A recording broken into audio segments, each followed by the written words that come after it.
लोकसंस्कृतीतील एक महत्वाचा आध्यात्मिक व प्रबोधनपर काव्य प्रकार आहे आणि हा आपल्या समोर इयत्ता 4थीचे विद्यार्थी या ठिकाणी सादर करणार आहेत. नवरा बायकोचं भांडण फाटका त्यामध्ये हरिनामाचा चुटका आणि म्हणून संसारामध्ये जर का हरिनाम असेल तर संसाराला गोडी येते, शोभा येते. बरेच दिवस झाले मी माझ्या मित्राला भेटलो नाही. त्याचं नेमकं चाललं काय ते बघतो तरी. अरे राम, अरे आहे का कोणी घरात? ए राम, अरे राम राम राम राम. अरे मित्र भेटेन जीवाचा संशय फिटे. लई दिवसाने गाठ पडली बाबा तुझी. हा बाबा, इथून जात होतो म्हणलं तुझ्या घरी बघाव काय चाललं काय नाही. थांब तू आला का? ऐकलं का? माझे मित्र आले तिकडं. तुला चहा पाचतो. अरे पण तू त्या वहिनी काय म्हणाल्या? काय झालं? आले असते उडान टप्पू.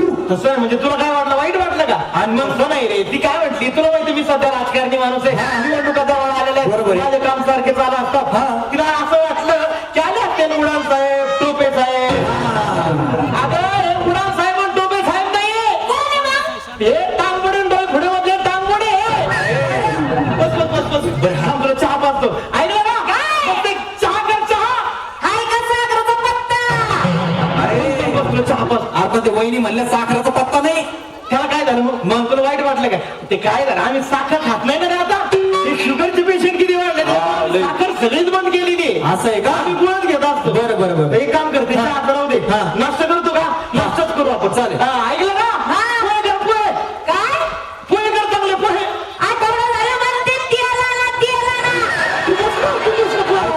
वहिनी म्हणतात तेल नाही घरात. त्याचं काय ना, आम्ही हे तेल खात नाही ना रे. ते खातही नाही, तेल पितही नाही आम्ही. तुला माहिती आता जे तेल कसे आलेले आहेत, मला सप्त्यात जावं लागतं, भजन म्हणायला लागते, ते खात नाही ना. असं का? आमचं कसं असते, सगळं आम्ही ते तुपातच करीत असतो. देवाला दिवा दे आमचा तुपातच असतो. वा वा वा. ते एक काम कर, पोह्याचं राहू दे. आपण आता काय करू, मस्त जेवणच करू. ऐकलं का? चांगलं मस्त जेवणच कर. मग जेवण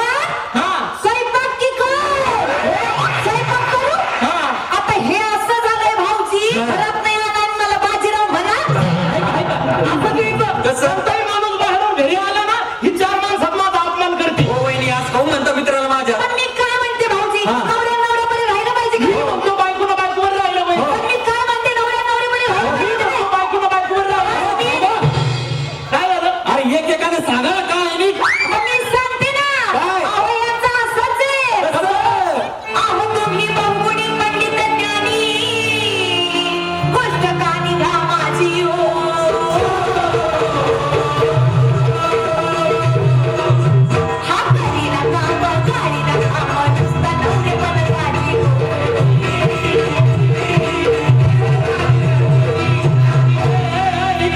इकडे मला सांगते, नुसतं नवरं पण गाजेन काम करीत नाही. मी काय काम करीत नाही का? काम करीत असंच इथलं माझ्यासारख्या भोळ्यामध्ये राळ घेते. हो वहिनी, माझ्या चांगल्या मित्रावर कोण आळ घेता तुम्ही? हे आणि भोळा महादेव, निश्चयाचा आकडा आणि रिकाम टेकडा नुसतं. रिकाम टेकडा, तुला अर्थ कळतो का? रिकाम टेकडा, रिकाम टेकडा म्हणजे कधी काम न करणारा माणूस. मग तुम्ही काय काम करता? मी काम करीत नाही. नाही. मी काम करीत नाही. काय करता ते सांगा मग. सांगू तुला, मी सकाळी रामाच्या पारात 11 वाजता उठत नाही. भाऊजी, तुम्हीच बघा. सकाळी सकाळी रामाच्या पाराला 11 वाजता उठता ना. उठतो ना. तू टाकलेलं गरम पाण्याने मी आंघोळ करत नाही का? करता. तू दिलेली नेहरी मी करत नाही का? करता ना. त्याच्यानंतर नेहरी करून झाल्यानंतर दुपारी बारावर गप्पा मारायला जातो. पुन्हा दुपारी भूक लागल्यानंतर घरी जेवायला येत नाही का? येता ना. संध्याकाळी पुन्हा तू केला स्वयंपाक खात नाही का? हो, खाता ना. तू टाकलेल्या आथरूणावर मी झोपत नाही का? झोपता ना. एवढं सगळं करून मग ती काम करीत नाही का? अहो, हे एवढं सगळं चाललंय ना, नुसतं खाण्याचं आणि झोपण्याचं चाललंय. कामाचं कुठं आहे? काम करता येईल दुसऱ्या दिवशी. आणि मग काय करायचे कामाची? गरज नाही तुला कामाची. कामाची गरजच नाही ना. काय बरं? कसं काय गरज नाही सांगू तुला? सांग बरं. अरे बापदादाची दौलत आमची, कमी कुठं बाकी बरं. अन वावर वाडी बैल घोडे बसा मोजी तैलवर.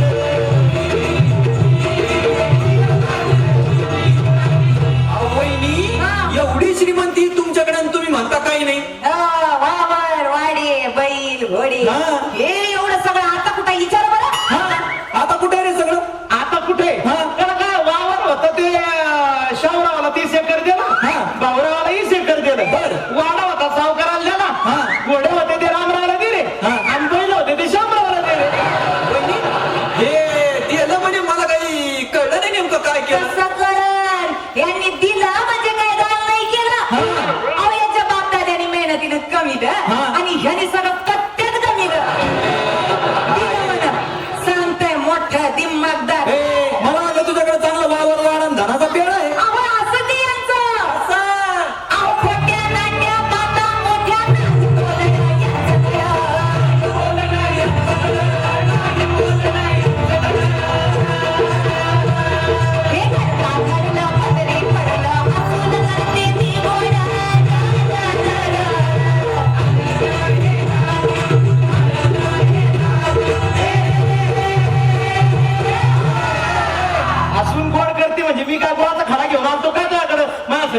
तुझ्या आईच आमच्या घरी आलती आणि माझ्या बाबाला म्हणू लागली हा. कसं करा महाराजी यांना बाई पोरगी तुम्ही कशी करा कसं करा मामाजी यांना तुम्ही बाई पोरगी करा बरं. आणि म्हणे कोण करतो हिची माय मी लई दिवस तर झाली कशाला नवऱ्याला आणि तशी ही बी कशी? अहो, धाती धुती पडून होती करीत नव्हतं हिला कुणी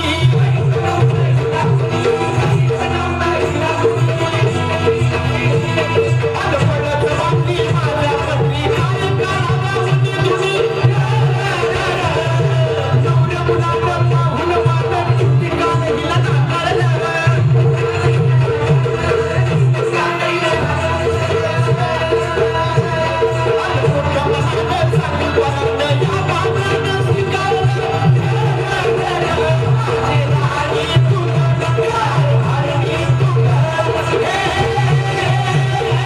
माझा बादर गडी मला बहादूर गडी. पण मी काय म्हणते मया माय बापाला तुम्हाला काय कमी केलं हो? काय कमी केलं म्हणजे काय केलं तरी काय आम्हाला बापाला आता भाऊजी मला सांगा हा. एवढा मोठा थाटामाटानं लगीन सोहळा केला बरं. साऱ्याला मानपान दिला आणि ह्यांना सोन्याचा ओम आणि एक तोळ्याचा छल्ला नाही छल्ला छल्ला दिला म्हणजे तो आम्हाला बापाला माझ्यावर काही उपकार नाही केला आणि मग काय केलं तुला माहिती का गावात इकडे एखादी शेळी जर सांभाळायला घातली ना तर शेळी सांभाळणारा महिन्याला 200 रुपये राखून घेतो राखून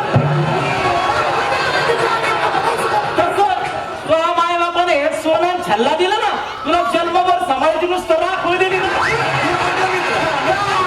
भाऊजी तुम्ही बी मला राखूळ दिली राखूळ घ्यायला आम्ही का गाया का म्हशी का बकऱ्या म्हणून आमची राखूळ घ्यायला पण मी काय म्हणते हा. राखूळ का घेईना घेईना का राखूळ पण यांच्यासारख्या गुराख्यानं आमच्यासारख्या गरीब गायला नीट सांभाळा म्हणते घेईना का घेईना का राखूळ पण तुमच्यासारख्या गुराख्यानं आमच्यासारख्या गरीब गायला नीट सांभाळा तू आणि गरीब काय वय अहो हो मीच गरीब गाय तू? हा गरीब गाय? हा हो कशी कशी अहो माया बापाची लिंग लाडाची माया माझा हात परत आता मोठ्या हौसनं जगलेला आपल्या शिंद्यातल्या सोन्याचं अहो श्रीमंताचं मोठ्या घरचं लेकरू लाडा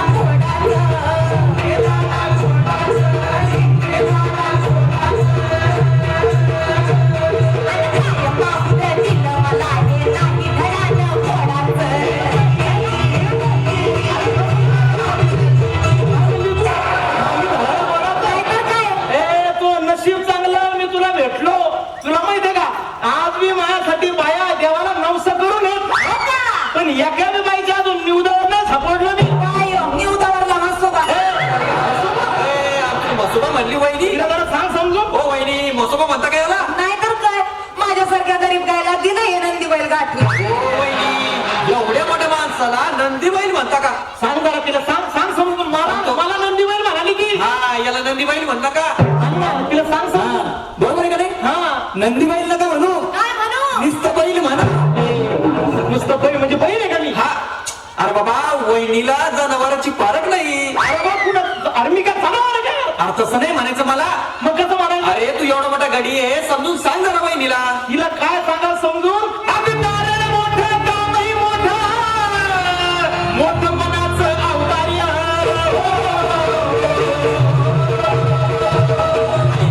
अन आपण तोवर दिसतो परंतु सामर्थ्यामध्ये सौंदर्य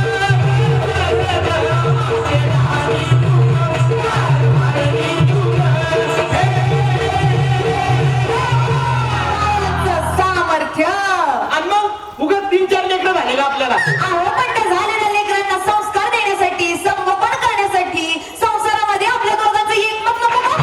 हा, हे अगदी बरोबर बोलल्या वहिनी अरे बाबा शेतात असावा खत गावात असावी पत आणि संसारात असावं एकमत आणि संसारामध्ये जर काही एकमत असेल ना मित्रा तर तो संसार सुखाचा होतो हा भाऊजी हेच मी समजून सांगत होते की आपल्या धष्टपुष्ट अंगाने ही गरिबी नष्ट करण्यासाठी आपल्या दोघांना सुद्धा कष्ट करावे लागतील बरोबर आहे की नाही हा एवढं मात्र बरोबर बोलली गड्या तू दोघांनी कष्ट केल्याशिवाय काही होणार नाही होणार नाही की? दोघांनी कष्ट केल्याशिवाय लेकरं झाले नाही तर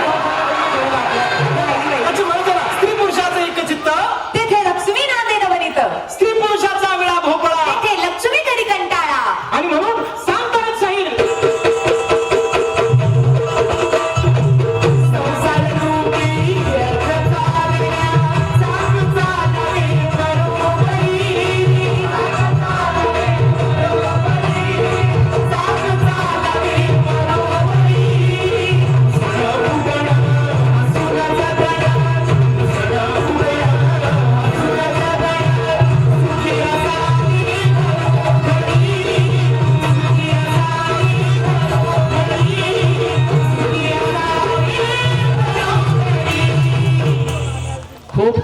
अतिशय सुंदर असं सादरीकरण इयत्ता 4च्या मुलांनी मिळून या ठिकाणी सादर